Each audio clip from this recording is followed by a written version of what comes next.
तर पिंपरी चिंचवडमध्ये शहरात नद्यांना पूर आलाय। त्याचं पाणी झोपडपट्टी भागातल्या शेकडो घरांमध्ये शिरल्याचं पाहायला मिळतंय। पिंपरी चिंचवड महापालिका प्रशासनानं आता झोपडपट्टीतल्या काही नागरिकांना इतर सुरक्षित ठिकाणी हलवलंय। मात्र अजूनही काही नागरिक, काही स्थानिक त्यांच्या झोपडपट्टीत अडकूनच पडलेले आहेत। आता या पुराच्या पाण्यामुळे नागरिकांचं मोठं आर्थिक नुकसान झालेलं आहे। तसंच घरातल्या साहित्याचंही नुकसान झाल्याचं पाहायला मिळतं। बहुत पानी चढ़ गया घर में, सुबह रात से कल से पानी है जो तो घर ही डूब गए। जाकर देखो जरा पीछे, ये तो इधर कोना है इधर का।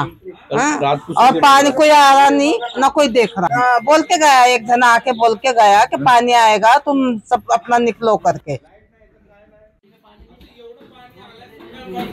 आपण पाहू शकतोय की इथे नद्यांना पूर आलाय आणि त्याच्यामुळे पिंपरी चिंचवड जवळची झोपडपट्टी आहे त्या झोपडपट्टीत पाणी शिरलेलं आहे। स्थानिकांचं मोठं नुकसान झालेलं आहे। काही स्थानिकांना दुसरीकडे हलवलंय, सुरक्षित ठिकाणी हलवलंय। मात्र काही स्थानिक याच झोपडपट्टीमध्ये अजूनही ठिय्या देऊन आहेत। त्यांच्या साहित्याचं अर्थातच मोठं आर्थिक नुकसान झालेलं आहे। हातावर पोट असणारी ही माणसं आहेत आणि या माणसांचं पावसामुळे मोठंच आर्थिक नुकसान झाल्याचं पाहायला मिळतं।